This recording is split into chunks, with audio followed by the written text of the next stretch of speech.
Capítulo 7. O princípio da energia livre. Um grupo de cientistas está em um laboratório observando um grande monitor de computador. Pontos e manchas giram na tela. É possível distinguir diferentes cores: azul, vermelho, roxo e outras.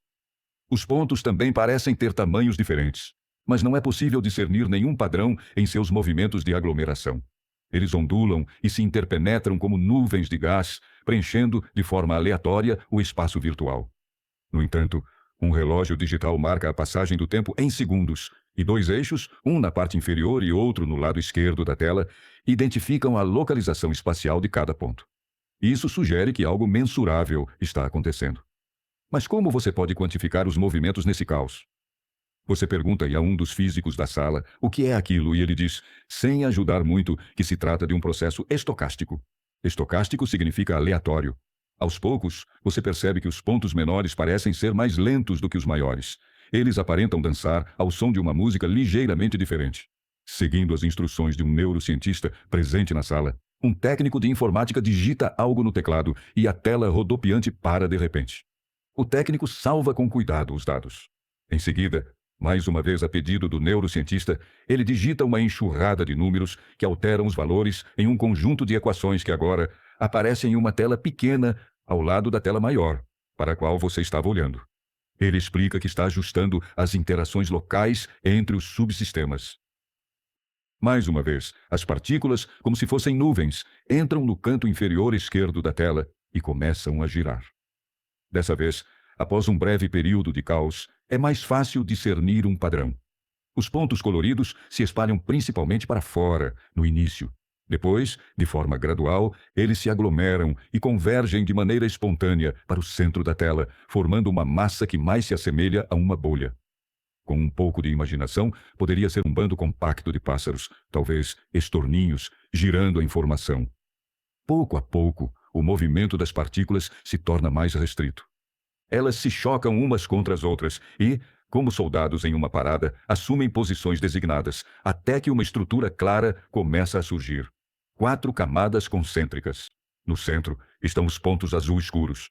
Eles são cercados pelos pontos vermelhos, que por sua vez são cercados pelos roxos. Os pontos azul claros formam uma espécie de limite externo. Tudo isso acontece em um fundo de pontos pretos menores que parecem continuar a se mover sem rumo. O neurocientista parece satisfeito. Ele pede ao técnico que congele a tela. O relógio informa que se passaram 1.278 segundos. Este é o Centro Wellcome de Neuroimagem Humana, na Queen Square, em Londres, do qual Carl Friston é o diretor científico. Ele gentilmente nos convidou para observar este interessante experimento. Uma simulação das interações de curto alcance que ocorrem entre diferentes subsistemas físicos quando são submetidos a várias forças. As regras que regem essas partículas virtuais têm o mesmo caráter amplo que as que regem o comportamento de átomos e moléculas reais. Propensões irracionais, mas não indiscriminadas, para atrair e repelir umas às outras. Essas interações produzem ordem a partir do caos. Acredita-se que esse tipo de ordenação espontânea tenha ocorrido quando a vida emergiu da sopa primordial. No entanto, o experimento está sendo realizado em um centro de neurociência cognitiva, do outro lado do gramado do Hospital Nacional de Neurologia e Neurocirurgia, e você pode ser perdoado por se perguntar o que essas partículas virtuais têm a ver com o cérebro. Friston explica que os sistemas biológicos, por exemplo, as células devem ter surgido por meio de versões complexas do mesmo processo que formou sistemas mais simples de auto-organização, como cristais, a partir do líquido, porque eles compartilham um mecanismo comum. Esse mecanismo, segundo ele, é a minimização da energia livre, que explicarei em breve. Todos os sistemas auto-organizados, incluindo você e eu, têm uma tarefa fundamental em comum: continuar existindo. Friston acredita que realizamos essa tarefa minimizando nossa energia livre. Cristais, células e cérebros, diz ele, são apenas manifestações cada vez mais complexas desse mecanismo básico de autopreservação. Na verdade, tantos aspectos do que consideramos vida mental aparecem no início da organização biológica que a contribuição feita pelos cérebros pode começar a parecer um tanto quanto sutil. Mas, à medida que alcançarmos uma boa compreensão do conceito de energia livre, realmente tudo ficará claro. Carl Friston é o último dos grandes cientistas que moldaram o trabalho de minha vida. Na minha opinião, Ele é um gênio e, de forma objetiva, o neurocientista mais influente do mundo hoje em dia. A influência é avaliada pelo seu índice H, que mede o impacto de suas publicações.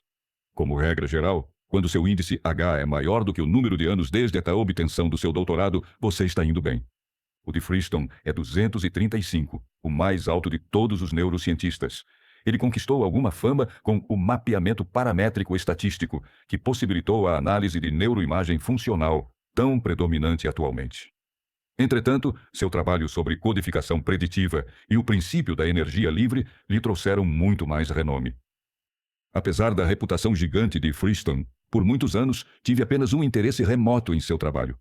Então, em 2010, ele publicou um artigo com um jovem psicofarmacologista chamado Robin Carhart Harris, que eu conhecia um pouco por seu interesse em neuropsicanálise. Seu artigo com Freestone argumentou que a concepção de Freud de energia motriz, ou seja, energia psíquica, era consistente com o princípio da energia livre. Como expliquei antes, Freud admitiu prontamente ser incapaz por completo de formar uma concepção de como as necessidades corporais poderiam se tornar uma energia mental. Ele também escreveu que essa energia era capaz de aumentar, diminuir, deslocar-se e descarregar-se e, portanto, possuía todas as características de uma quantidade, embora não tenhamos meios de medi-la. Considerando que a intenção original, abandonada de Freud, era representar os processos psíquicos como estados quantitativamente determinados, o artigo de Carhart Harris e Freestone me atingiu como um raio. Se a energia mental fosse de fato isomórfica às mudanças na energia livre termodinâmica, então, pensei, ela deveria ser mensurável e redutível às leis da física.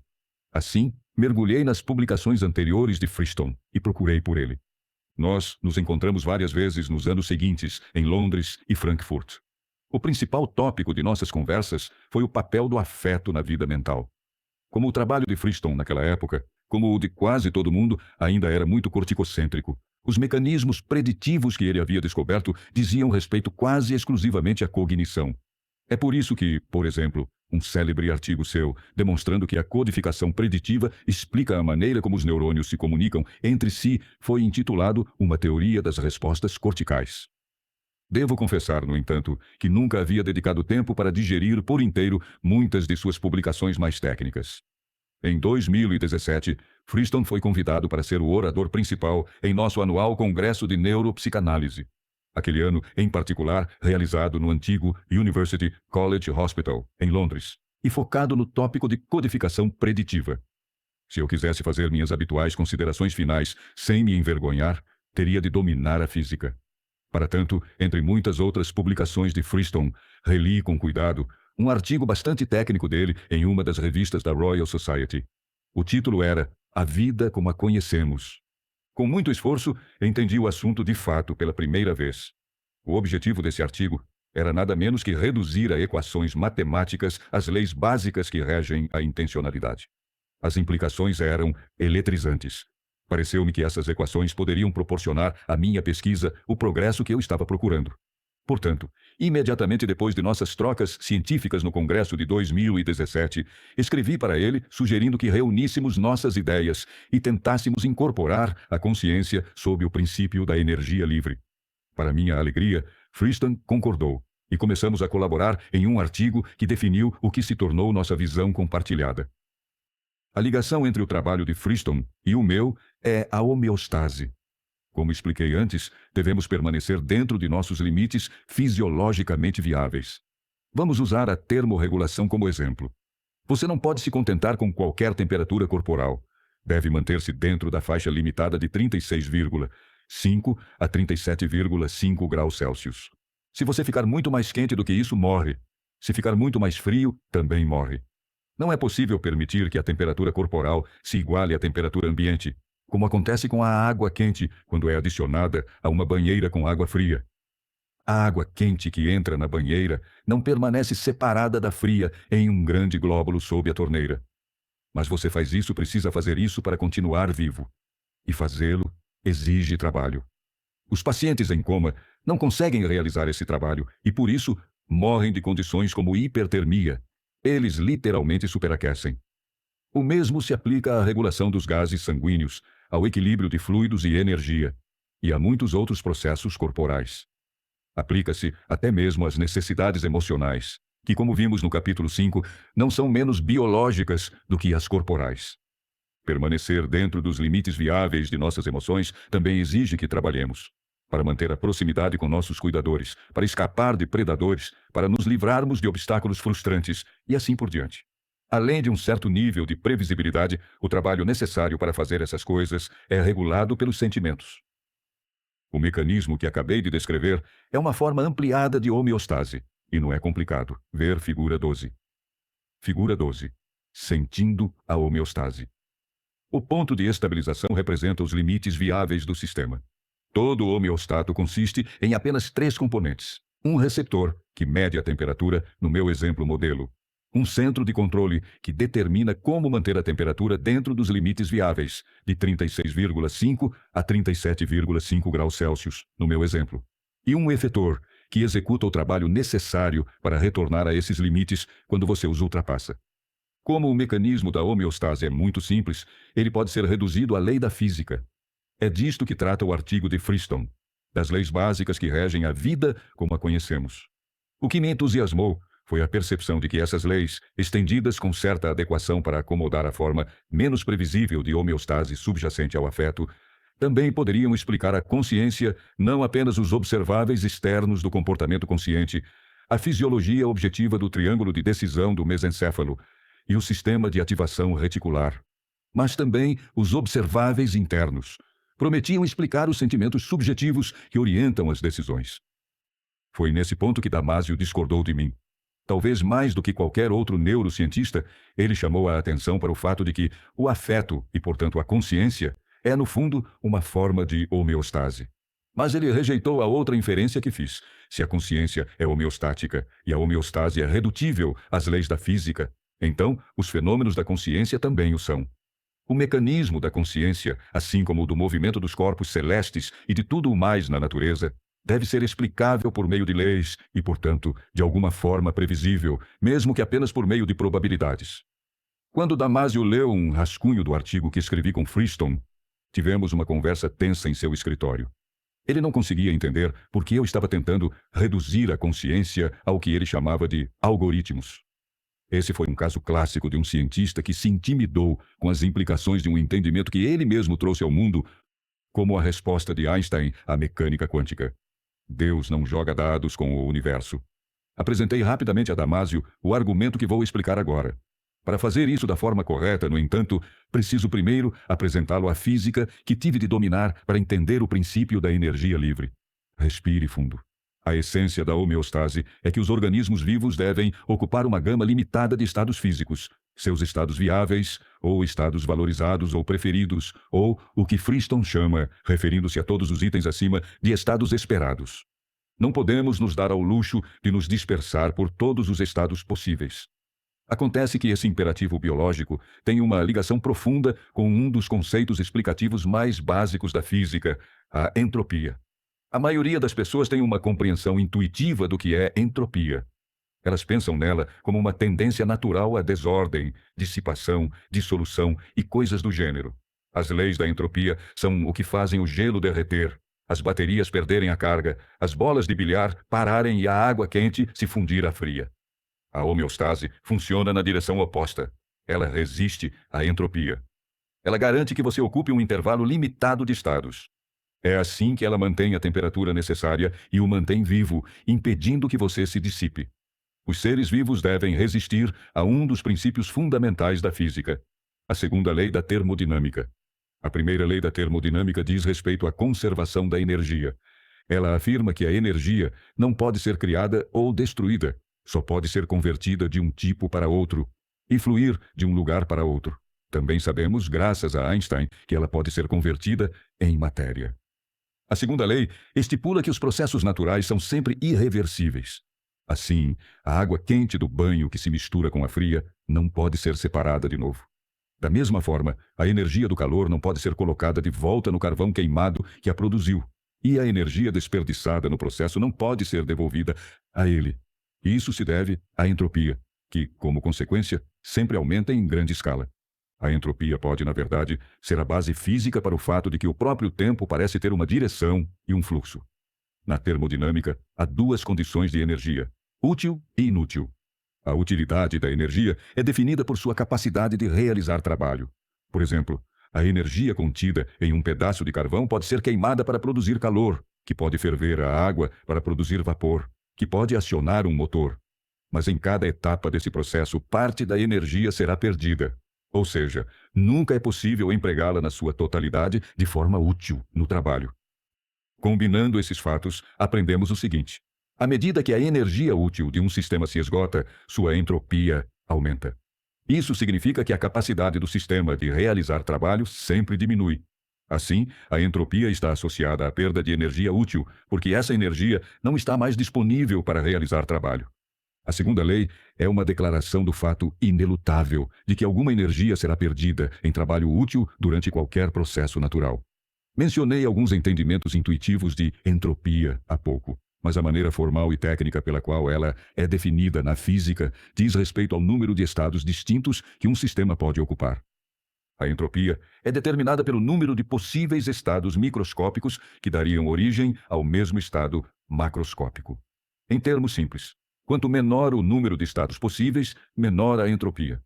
A homeostase estabelece limites para a gama de estados macroscópicos que um sistema como o seu e o meu pode ocupar. Lembre-se de que a homeostase nos mantém vivos por meio da realização de trabalho efetivo. Portanto, se a entropia implica a perda da capacidade de trabalho, ela é ruim para nós enquanto sistemas biológicos. A função mais básica dos seres vivos é resistir à entropia.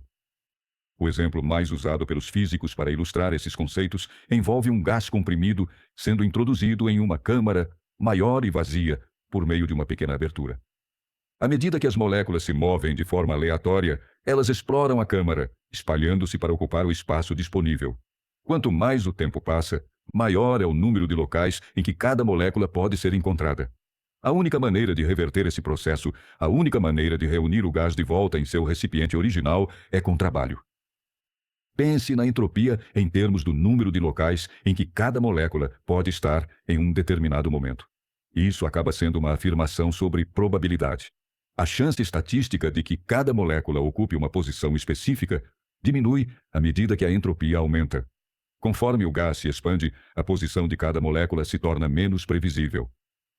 Isso é importante porque, ao contrário das outras leis da termodinâmica, as leis da probabilidade se aplicam a todas as coisas, não apenas às coisas materiais. Assim como a entropia de um gás em uma câmara pode ser definida de forma probabilística, a entropia associada a um processo psicológico de tomada de decisão também. Em ambos os casos, a entropia aumenta com a aleatoriedade dos resultados possíveis. A entropia associada à expansão de gases e à de opções é a mesma coisa. Nem todas as coisas que existem na natureza são visíveis e tangíveis, mas elas se submetem às leis da probabilidade da mesma forma. É por isso que a probabilidade atinge o coração da física moderna, na qual a matéria não é mais considerada um conceito fundamental e as partículas clássicas desapareceram. No meu exemplo físico de entropia, quando um gás foi inicialmente comprimido em seu recipiente e suas moléculas estavam compactadas próximas umas das outras, foram necessários menos bits de informação para descrever a localização real de cada molécula do que depois que ela foi liberada para preencher todo o espaço disponível na grande câmara. Na ciência da informação, um dígito binário, um termo que de maneira conveniente se contrai para bit, é a unidade básica de informação. Um bit pode assumir um de dois valores opostos, por exemplo, sim e não, ligado e desligado, positivo e negativo.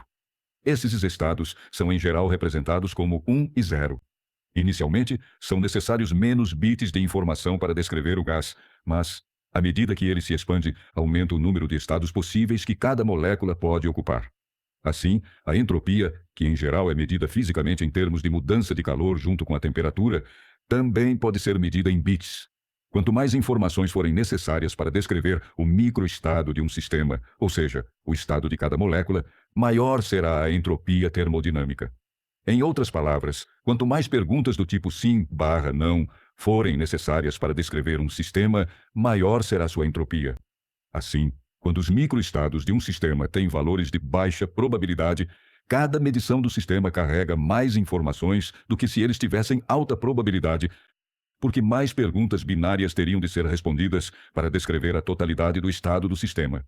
A entropia é mínima quando a resposta a cada pergunta do tipo sim barra não é totalmente previsível, ou seja, quando não se aprende nada e não se ganha nenhuma informação.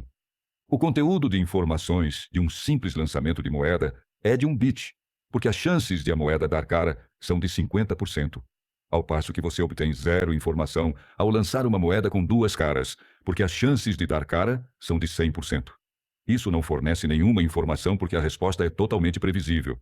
A entropia determina a quantidade média de informações que você obtém em várias medições de um sistema. Assim, a entropia de uma série de medições é sua informação média, sua incerteza média. Para ter uma ideia da importância disso para uma compreensão neurocientífica da consciência, lembre-se de que os padrões sincronizados de ondas lentas em um EEG são mais ordenados, mais previsíveis do que os desincronizados, erráticos e rápidos. Os padrões de baixa excitação, portanto, carregam menos informações do que os de alta excitação, ver figura 10. Os de alta excitação contêm mais incerteza. Assim, os valores de entropia do EEG são mais altos em pacientes minimamente conscientes do que em pacientes vegetativos. Isso faz sentido. A atividade cortical no cérebro consciente comunica mais informações do que durante o sono profundo. Mas aí vem a parte estranha. Se mais informações significam mais incerteza e, portanto, mais entropia, então, já que os seres vivos devem resistir à entropia à atividade de vigília, é menos desejável, biologicamente falando, do que o sono profundo. Sei que isso é contra-intuitivo, mas se tornará mais compreensível à medida que prosseguirmos. A relação entre entropia e informação foi formalizada em uma famosa equação pelo engenheiro elétrico e matemático Claude Shannon. Com essa descoberta, Shannon incorporou sozinho a informação na física, na qual ela, desde então, se tornou um conceito básico, em especial na mecânica quântica. Com base no trabalho de Shannon, o físico Edwin Thompson James argumentou que a entropia termodinâmica deveria ser vista como uma aplicação da entropia da informação. A definição de Shannon é, portanto, mais fundamental do que a da termodinâmica. Uma definição abstrata de entropia, em termos de dinâmica da informação, é mais aplicável de forma geral do que uma definição concreta em termos de dinâmica do calor. As leis da termodinâmica poderiam, portanto, ser vistas como um caso especial das leis mais profundas da probabilidade. Isso é importante porque as leis da termodinâmica se aplicam apenas a sistemas materiais, tangíveis, visíveis, como os cérebros, enquanto as leis da informação se aplicam também a sistemas imateriais, intangíveis, invisíveis, como as mentes. Mas probabilidade não é exatamente o mesmo que informação. A informação, no sentido de Shannon, implica o fator adicional da comunicação. Daí o título de seu artigo seminal, que estabeleceu a ciência da informação, uma teoria matemática da comunicação. Diferentemente das probabilidades que existem por si sós, a comunicação requer uma fonte e um receptor de informações. O comunicador não precisa ser uma pessoa. Pode ser um livro, por exemplo, ou qualquer sistema que tenha informações com as quais um receptor seja capaz de aprender.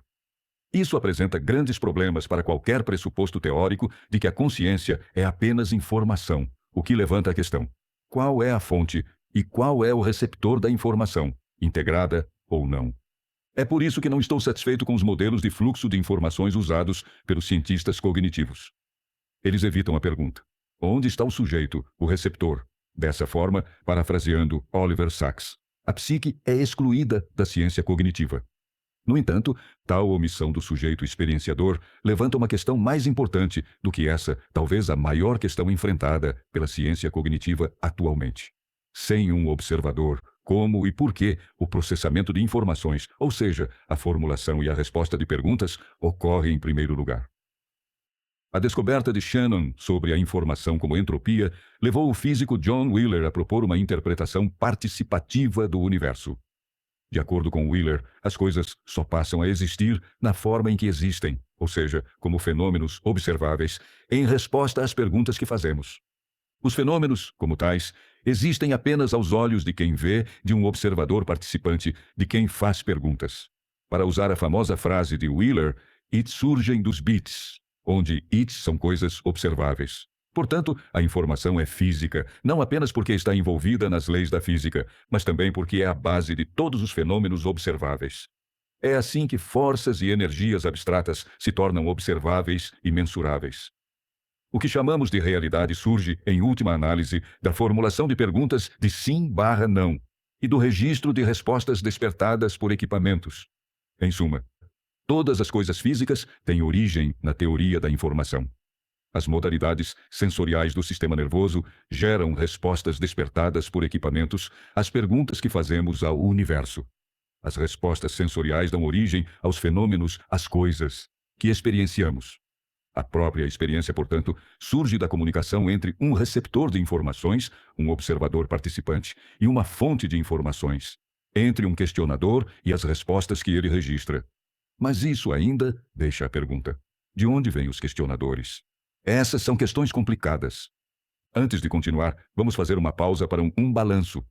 Abordei 3 pontos importantes. O primeiro é que a informação média de um sistema é a entropia desse sistema, ou seja, a entropia em um sistema é uma medida da quantidade de informação necessária para descrever seu estado físico. O segundo é que os sistemas vivos devem resistir à entropia. Esses 2 fatos juntos implicam que devemos minimizar as informações que processamos. Aqui me refiro a informações no sentido de Shannon, é claro. Em outras palavras, devemos minimizar nossa incerteza. Tudo o mais que vou dizer neste capítulo e nos próximos 2 decorre dessa conclusão simples, mas surpreendente. Isso nos leva à terceira coisa importante que aprendemos até agora.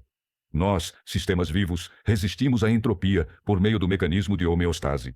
Em suma, recebemos informações acerca de nossa provável sobrevivência, fazendo perguntas sobre, isto é, medindo, nosso estado biológico em relação aos eventos que se desenrolam. Quanto mais incertas forem as respostas, ou seja, quanto mais informações elas contiverem, pior para nós. Isso significa que estamos falhando em nossa obrigação homeostática de ocupar estados limitados, nossos estados esperados. A natureza das perguntas que fazemos é determinada, em parte, por nossa espécie. Os tubarões podem respirar debaixo d'água, mas os seres humanos não. Portanto, temos necessidades diferentes e esperamos ocupar estados diferentes. Essas necessidades são determinadas pela seleção natural. Permanecer em seu nicho evolutivo concebido de forma ampla é o objetivo da homeostase. É por isso que cada espécie precisa fazer perguntas como: eu consigo respirar aqui? Nossa própria sobrevivência depende das respostas que recebemos. Aliás, por que deveríamos pensar nos requisitos biológicos como expectativas? Essa forma de linguagem pode parecer estranha neste momento, mas indica uma continuidade profunda que se mostrará importante mais tarde. Se isso ajudar, tente adotar a perspectiva da própria evolução em vez da perspectiva de uma criatura individual. A seleção natural ajustou cada espécie ao seu nicho ecológico. A sobrevivência de cada criatura depende apenas de coisas que são de fato encontradas de forma confiável em seu habitat natural. Portanto, precisamos de ar porque podemos contar com ele. Agora posso voltar à questão profunda levantada antes. De onde vêm os observadores participantes? Em outras palavras, como e por que, em termos físicos, surge o ato de fazer perguntas? Aqui está um breve histórico da ideia de auto-organização. A primeira pessoa a usar o termo foi Immanuel Kant, em sua Crítica da Faculdade de Julgar, de 1790. Kant estava argumentando que os seres vivos têm objetivos e propósitos intrínsecos, o que, segundo ele, só poderia ser verdade se seus mecanismos constituintes fossem simultaneamente fins e meios. Tais entidades teleológicas, ou seja, com objetivos e propósitos intrínsecos, disse Kant, devem se comportar de forma intencional. Apenas sob essas condições, e nesses termos, esse produto pode ser organizado e auto-organizado. Como tal, chegar a um fim físico.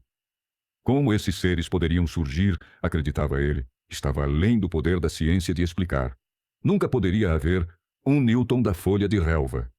Então, Darwin descobriu a seleção natural. Como sabemos agora, ela dá origem aos objetivos e propósitos intrínsecos de sobrevivência e reprodução. Ambas as coisas acabam sendo manifestações de auto-organização. Com o pensamento de Darwin, a questão da origem e da composição dos seres teleológicos tornou-se tratável para a ciência. Tudo o que restava era listar os detalhes. Uma nova etapa importante ocorreu em meados do século XX, quando Norbert Wiener, o matemático que fundou a disciplina da cibernética, acrescentou a noção de feedback ao entendimento de Shannon sobre informação. De acordo com Wiener, um sistema poderia atingir sua meta, seu estado de referência, ao receber feedback sobre as consequências de suas ações. O feedback inclui sinais de erro medindo os desvios do estado de referência, que seriam usados para ajustar as ações do sistema e mantê-lo no rumo certo. Assim, a homeostase acaba sendo um caso específico de um princípio cibernético mais geral. É um tipo de feedback negativo. William Ross. Ashby usou essa noção de feedback, combinada com a física estatística apresentada antes, para revelar como a auto-organização se desenvolve de forma natural. Ashby demonstrou que muitos sistemas dinâmicos complexos evoluem automaticamente em direção a um ponto de estabilização, que ele descreveu como um atrator em uma bacia de estados circundantes. A evolução posterior desses sistemas tende, então, a ocupar estados limitados. Espero que essa tendência de ocupar estados limitados lhe pareça familiar. Ela nada mais é do que uma tendência de resistir à entropia. De acordo com Friston, é essa tendência que desencadeia formas cada vez mais elaboradas de auto-organização. Depois de criar essa possibilidade entre os subsistemas em sua sopa primordial simulada, descrita no início deste capítulo, Friston observou o desenvolvimento do comportamento deles em 3 estágios. Com alguns parâmetros de curto alcance, os pontos simplesmente se espalharam por todos os lados. Com outros parâmetros, eles se aglutinaram em estruturas cristalinas estáveis. Com ainda outros, mostraram comportamentos mais complexos. Depois de se aglutinarem, agitaram-se de modo incansável entre si, assumindo posições específicas dentro de uma estrutura dinâmica. Veja como Friston descreveu isso em suas próprias palavras. Não se preocupe com a linguagem técnica, só quero dar uma impressão visual do que ele observou. Esses comportamentos variam de um comportamento semelhante ao de um gás, em que os subsistemas ocasionalmente se aproximam o suficiente para interagir, ao de um caldeirão em atividade, quando os subsistemas são forçados a se unir no fundo do poço de potencial. Nesse regime, os subsistemas se aproximam o suficiente para que a lei do inverso do quadrado os separe, o que lembra as colisões de partículas subatômicas na física nuclear. Com valores de parâmetros específicos, esses eventos esporádicos e críticos podem tornar a dinâmica não ergódica, com flutuações imprevisíveis de alta amplitude que não se estabilizam. Em outros regimes, surge uma estrutura mais cristalina, com interações silenciosas e baixa entropia estrutural, configuracional. No entanto, para que a maioria dos valores dos parâmetros, o comportamento ergódico surge à medida que o conjunto se aproxima de seu atrator global aleatório, geralmente depois de cerca de 1000 segundos. Em regra, os subsistemas se repelem no início, muito parecido com as ilustrações do Big Bang, e depois voltam para o centro, encontrando-se à medida que se fundem. Em seguida, as interações locais medeiam uma reorganização, na qual os subsistemas são transferidos, às vezes para a periferia, até que os vizinhos se choquem de forma suave uns com os outros. Em termos de dinâmica, a sincronização transitória pode ser vista como ondas de explosão dinâmica. Em resumo, o movimento e a dinâmica eletroquímica se parecem muito com uma sopa inquieta, não muito diferente das erupções na superfície do Sol. Mas será que ela tem alguma auto-organização além disso? A resposta para sua pergunta é afirmativa. Surge uma estrutura dinâmica complexa em que os subsistemas densos, depois de se separarem do meio circundante, formam estruturas em camadas concêntricas, cada uma com um núcleo interno e uma superfície externa dividida em 2 subcamadas. Ver figura 13. As subcamadas da superfície segmentada apresentam padrões muito interessantes de interação com o núcleo interno e com o meio circundante, respectivamente. Os estados da subcamada externa são influenciados pelos do meio externo e, por sua vez, influenciam os dos subsistemas internos. Mas essa influência não é recíproca. Em outras palavras, os constituintes internos do núcleo não têm nenhum impacto sobre a subcamada externa. Da mesma forma, os estados da subcamada interna são afetados de forma casual pelos do núcleo interno e, por sua vez, influenciam os do meio externo. Mas a linha de influência não é recíproca. Esse arranjo de dependências causais define as propriedades do que é conhecido como cobertor de Markov. Figura 13. Um sistema auto-organizado com seu cobertor de Markov. Na imagem, o núcleo interno do sistema é representado pelos pontos pretos e suas camadas circundantes pelos pontos cinza escuro. O cobertor. Os pontos cinza claro são externos ao sistema. A imagem original de Friston diferenciava as subcamadas do cobertor. Para registro, já que suas cores são mencionadas no texto. Os pontos externos eram azul claros, os internos eram azul escuros, os sensoriais eram roxos e os ativos eram vermelhos. O cobertor de Markov é um conceito estatístico que separa dois conjuntos de estados um do outro. Essas formações induzem uma partição de estados em internos e externos, ou seja, em um sistema e um não sistema, de forma que os estados internos são isolados daqueles que são externos ao sistema. Em outras palavras, os estados externos só podem ser sentidos, de maneira indireta, pelos internos como estados do cobertor. Além disso, um cobertor de Markov é dividido em subconjuntos que são causalmente dependentes, de maneira direta, dos estados do conjunto externo e subconjuntos que não o são. Esses estados do cobertor são chamados de estados sensoriais e ativos, respectivamente. Assim, a formação de um cobertor de Markov divide os estados de um sistema em 4 tipos: internos, ativos, sensoriais e externos, sendo os estados externos não pertencentes à entidade auto-organizadora. As dependências entre esses 4 tipos de estado criam uma causalidade circular. Os estados externos influenciam os internos por meio dos estados sensoriais do cobertor, enquanto os estados internos se acoplam mais uma vez aos externos por meio de seus estados ativos. Dessa forma, os estados internos e externos são mutuamente causados de forma circular. Em outras palavras, os estados sensoriais retroalimentam as consequências do efeito sobre os estados externos dos estados ativos, e assim, ajustam as ações subsequentes do sistema. Se isso soa como o ciclo de percepção-ação em organismos vivos, e faz lembrar do que eu disse no capítulo anterior sobre a causalidade circular entre o sistema de ativação reticular, o prosencéfalo, e o triângulo de decisão do mesencéfalo, não é por acaso. Esse é exatamente o valor de tais modelos abstratos. Eles revelam formalismos bastante regulares que podem ser reconhecidos em uma ampla gama de substratos e nos permitem entender a estrutura dos seres vivos de novas maneiras. Quando se começa a procurar, encontram-se cobertores de Markov por toda parte. Uma membrana celular tem as propriedades de um cobertor de Markov, assim como a pele e o sistema músculo-esquelético do corpo, ele próprio, composto por células. O mesmo acontece com cada organela, órgão e sistema fisiológico. O cérebro, na verdade todo o sistema nervoso, que regula os outros sistemas do corpo, possui, portanto, um cobertor de Markov. De fato, ele é um metacobertor, pois envolve todos os outros cobertores. Os sistemas auto-organizados sempre podem ser compostos por sistemas auto-organizados menores, não até o fim, mas com certeza por um caminho vertiginosamente longo. Esse é o tecido básico da vida. Bilhões de pequenos homeostatos envoltos em seus cobertores de Markov. Estamos nos aproximando de uma resposta à questão apresentada anteriormente. Como e por que, em termos físicos, surge o ato de fazer perguntas? Ainda não chegamos lá. Mas, pelo que eu disse até agora, é razoável concluir que a própria individualidade de um sistema dinâmico complexo é constituída por seu cobertor. Esses sistemas auto-organizados passam a existir ao se separar de todo o resto. Depois disso, eles só podem registrar seus próprios estados.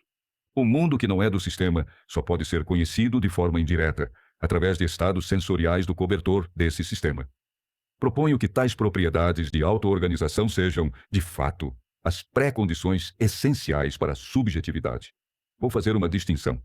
É a natureza autopreservativa desses sistemas, sua tendência a se separar de seus ambientes e depois manter de forma ativa sua própria existência, que fornece a base elementar da individualidade. E é a natureza isolada de tais sistemas, o fato de que eles só podem registrar um mundo que não é do self, através de estados sensoriais de seus próprios cobertores, que constitui a base elementar da subjetividade, o ponto de vista de um self sequestrado. Isso não significa que todo sistema auto-organizado possua subjetividade senciente, é claro. Ainda estamos longe de conseguir identificar as propriedades específicas que um sistema auto-organizado deve apresentar para que possa se tornar consciente. Entretanto, mesmo sem que a consciência entre em cena, parece que encontramos um protótipo físico para o problema de outras mentes. A própria natureza de um cobertor de Markov é, como já foi dito, induzir uma partição de estados em sistema e não sistema, de forma que os estados que não são do sistema ficam ocultos do interior dele e vice-versa. Voltemos à sopa primordial de Freestone, onde as coisas ficam ainda mais estranhas. Depois de gerar de modo espontâneo um sistema complexo de auto-organização dinâmica, Ele testou se esse conjunto permitia prever estados externos a partir dos estados internos do sistema. Se isso acontecesse, argumentou Freestone, tal fato sugeriria que os estados internos de um sistema modelaram seus estados externos ao longo do tempo. E também seria possível dizer que eles representam esses eventos externos dentro de si mesmos. Sei que isso parece mágico, mas significa simplesmente que o sistema se ajustou aos padrões de eventos externos, que se acomodou a eles. Para simplificar bastante a questão, é por esse motivo que é possível prever a direção típica do vento em uma área observando a inclinação das árvores quando o vento não está soprando.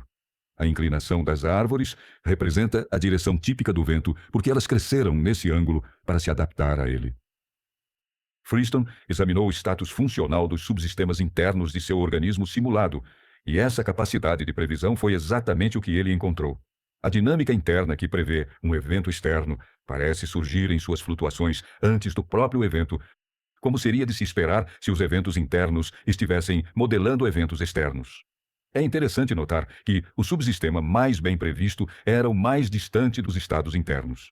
Esse exemplo ilustra como os estados internos inferem ou registram eventos distantes de uma forma que não é diferente da percepção de eventos auditivos por meio de ondas sonoras ou de como os peixes percebem o movimento em seu ambiente. Os subsistemas cujo movimento pode ser previsto de forma confiável são os mais significativos na periferia do conjunto, onde o conjunto tem a maior latitude de movimento. Esses movimentos são acoplados aos estados internos via cobertor de Markov, por meio de sincronia generalizada. Depois de observar a sincronia por meio da qual os estados internos do sistema modelavam eventos distantes, Freestone concluiu que esses estados exibem inferência. Essa acaba sendo a propriedade mais importante de tais sistemas. O cobertor de Markov confere aos estados internos dos sistemas auto-organizados a capacidade de representar probabilisticamente estados externos ocultos, de modo que o sistema possa inferir as causas ocultas de seus próprios estados sensoriais, o que é algo semelhante à função da percepção. Essa capacidade, por sua vez, permite que ele haja com propósito sobre o meio externo, com base em seus estados internos, ações essas que são semelhantes à atividade motora. Dessa forma, o sistema se mantém e se renova diante de perturbações externas. Basta ser um sistema auto-organizado para conferir um propósito a ele e a cada uma de suas partes. E essa é a função dos estados ativos do cobertor. Eles manipulam o ambiente para manter a integridade do sistema. Isso significa que, juntamente com um self fechado, um ponto de vista subjetivo, um propósito e a capacidade de sentir e agir, o simples fato de ter um cobertor de Markov gera algo semelhante a uma agência. Pode não parecer imponente na forma em que aparece nas simulações de Freestone. Os pontos azul claros, externos, influenciam os pontos azul escuros, internos, por meio dos pontos roxos, sensoriais, enquanto os pontos azul escuros se acoplam aos azul claros por meio dos pontos vermelhos, ativos. No entanto, espero que você consiga entender por que os sistemas biológicos auto-organizados precisam inferir as causas ocultas de seus estados sensoriais, embora não de forma consciente, por enquanto. Se não o fizessem, deixariam de existir. Eles são obrigados a modelar dependências causais no mundo, de modo que suas ações neste mundo garantam sua sobrevivência. É daí que vem o conceito de estados esperados, e é por isso que os sistemas biológicos auto-organizados são homeostáticos. A homeostase parece ter surgido com a auto-organização. Os estados sensoriais e ativos de um cobertor de Markov nada mais são do que receptores e efetores de um sistema auto-organizado, e o modelo de estados externos que ele gera é seu centro de controle.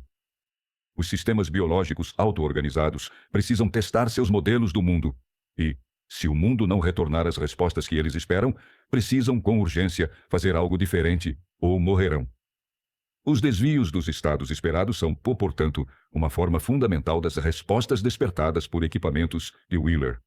É assim que surgem as perguntas. A auto-organização traz à existência os observadores participantes. A pergunta que um sistema auto-organizado sempre faz a si mesmo é simplesmente esta: eu sobreviverei se fizer isso? Quanto mais incerta for a resposta, pior para o sistema. Figura 14. Efeitos entrópicos obtidos ao se danificar levemente o cobertor de Markov de um sistema auto-organizado.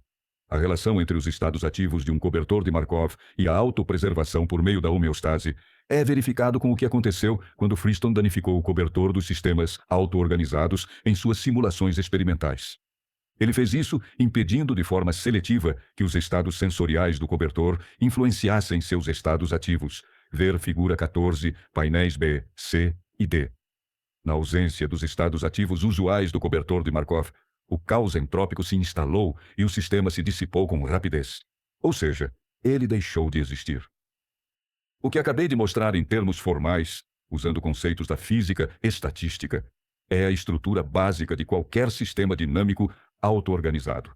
Freestone resume as relações legais da seguinte forma: qualquer sistema dinâmico aleatório ergódico que possua um cobertor de Markov aparentemente mantém de modo ativo sua integridade estrutural e dinâmica. Um sistema ergódico ocupa estados limitados. Esse tipo de atividade atende aos critérios de Kant mencionados antes. Um cobertor de Markov é tanto o fim quanto o meio pelo qual um sistema auto-organizado persiste ao longo do tempo. E isso ocorre naturalmente. Assim, esses sistemas parecem ter suas próprias mentes, embora muito primitivas e não conscientes. Se esse argumento estiver correto, deve ser possível identificar o surgimento da auto-organização em qualquer conjunto arbitrário de subsistemas acoplados com interações de curto alcance. Foi exatamente isso que o experimento da sopa primordial de Freestone demonstrou. Com base em seu experimento, ele extraiu 4 propriedades fundamentais de todos os sistemas biológicos auto-organizados. São ergódicos, são equipados com um cobertor de Markov, exibem inferência ativa. São autopreservativos. O que é exatamente o princípio da energia livre que dá título a este capítulo? Para começar, é notável como ele é difícil de explicar. Isso se deve, em grande parte, às equações de Freestone, as quais, como descobri quando me esforcei para entender a vida como a conhecemos, são obscuras e opacas. Portanto, tentarei explicar o princípio em palavras. As equações sempre podem ser traduzidas em palavras porque nada mais são do que declarações de relações. Dito isso, visto que a equação básica explica seu propósito central na vida, bem como o de tudo o que já existiu, você provavelmente deveria vê-la em sua notação canônica pelo menos uma vez. Ela é assim. A representa a energia livre, U representa a energia interna total, T é a temperatura e S é a entropia. O que isso significa? Na termodinâmica, a energia livre de um sistema é igual à quantidade total de energia contida no sistema, menos a parte dessa energia que já está empregada em trabalho efetivo. E, dessa forma, não é livre. A equação, portanto, diz apenas: a energia livre é igual à energia interna total, menos a energia já empregada. O que poderia ser mais simples? A energia livre é o que resta quando se retira a energia que não é livre, ou seja, quando se retira a energia vinculada. A equação que acabei de descrever quantifica com precisão a energia livre em contextos termodinâmicos básicos, mas não em contextos químicos, nos quais é necessário levar em conta as moléculas adicionais que são formadas por alguns processos em várias temperaturas e pressões. Os químicos, portanto, usam uma versão um pouco diferente da equação. Para diferenciá-las, o tipo termodinâmico clássico de energia livre é chamado de energia livre de Helmholtz, em homenagem a Hermann von Helmholtz, um dos principais membros da Sociedade de Física de Berlim. E o tipo de conjunto químico é chamado de energia livre de Gibbs. Freestone usa uma terceira versão da mesma equação para quantificar a energia livre em contextos de informação. Chamarei esse tipo de energia de energia livre de Freestone. A equação pertinente diz que a energia livre de Freestone é igual à energia média menos a entropia. Aqui, energia média significa a probabilidade esperada de um evento acontecer de acordo com um modelo, e entropia significa a taxa de ocorrência real desse evento. Portanto, a energia livre de Freestone é a diferença entre a quantidade de informações que você espera obter de uma amostra de dados, de uma sequência de eventos, e a quantidade de informações que de fato obtém dela. Você deve se lembrar de que a entropia de um sistema preditivo é sua informação média, com o aumento da informação significando probabilidade decrescente. A equação: a energia livre de Freestone é igual à energia média menos a entropia. Portanto, diz basicamente a mesma coisa que a equação. A energia livre de Helmholtz é igual à energia interna total menos a energia que não está disponível para realizar trabalho. Isso ocorre porque a energia livre de Freestone é análoga à energia livre de Helmholtz, na qual há uma troca de informações em oposição a uma troca termodinâmica entre o sistema e seu ambiente. Se os sistemas biológicos precisam minimizar sua entropia, e a entropia é a informação média. Eles necessitam manter o fluxo de informações processadas em um nível mínimo. Eles devem minimizar os eventos inesperados. Isso é tecnicamente conhecido como surpresa. Assim como a entropia, a surpresa é uma função decrescente da probabilidade. À medida que a probabilidade diminui, a surpresa aumenta. A surpresa mede a improbabilidade de um evento. A entropia mede quão improvável se espera que ele seja, em média. Portanto, a surpresa, assim como a entropia do modelo, é algo ruim para os organismos vivos. Não quero que nos percamos em detalhes técnicos. Deixe-me apenas dizer que, no nível mais básico e brutal, você entrará em um estado surpreendente se sair do conjunto de estados em que espera estar de maneira biológica. Por exemplo, abaixo ou acima de 36,5 a 37,5 graus Celsius ou respirando embaixo d'água. Precisamente porque há uma baixa probabilidade de se encontrar nesse estado. Os sistemas auto-organizados devem minimizar o fluxo de informações, pois o aumento da demanda de informações implica o aumento da incerteza no modelo preditivo. A incerteza gera surpresas, que são ruins para nós, sistemas biológicos, porque podem ser perigosas. Mas como podemos minimizar as surpresas, reduzindo ao menor nível o fluxo de informações? Isso não é apenas tapar o sol com a peneira? A resposta é não. A energia livre de Freestone é uma medida quantificável da diferença entre a forma como o mundo é modelado por um sistema e a forma como ele de fato se comporta. Portanto, devemos minimizar essa diferença. O modelo do mundo de um sistema deve corresponder ao mundo real o mais próximo possível, o que significa que deve minimizar a diferença entre os dados sensoriais que ele obtém do mundo e aqueles que foram previstos por seu modelo. Isso maximizará formação mútua entre o mundo e o modelo, o que minimiza a incerteza. Uma maneira de fazer isso é aprimorar o modelo do mundo do sistema. Os erros de previsão podem ser realimentados no modelo generativo para que ele gere previsões melhores na próxima vez. E menos erros cometidos significa menos erros para alimentar o modelo, o que significa menos fluxo de informações. A informação mútua é, portanto, um produto da comunicação, de perguntas e respostas. O mundo está se comportando como eu previ, sim ou não. Agora, uma vez que os sistemas biológicos, como você e eu, estão isolados do mundo por nossos cobertores de Markov, não podemos comparar nossos modelos diretamente com a maneira como o mundo realmente é. Por isso, precisamos trazer todo o processo de desenvolvimento de um modelo para o outro. Dessa forma, precisamos trazer todo o processo de minimizar a surpresa para dentro de nossas cabeças e nos tornar tanto a fonte quanto o receptor das informações que fluem de nossas perguntas. Fazemos isso medindo as entropias relativas, quantificando a lacuna entre os estados sensoriais previstos por uma ação e aqueles que de fato fluem dessa ação. Isso resulta na chamada energia livre de Freestone, que é sempre um valor positivo maior do que a surpresa real. As evidências sensoriais, recebidas na forma de sequência de impulsos geradas dentro de nossas cabeças, na verdade, bilhões de uns e zeros, são os únicos dados que podemos obter. A partir desses dados, devemos inferir a estrutura causal do mundo. Por sermos seres com cobertores de Markov, somos obrigados a confiar em coisas como distribuições de probabilidade em vez de verdades absolutas.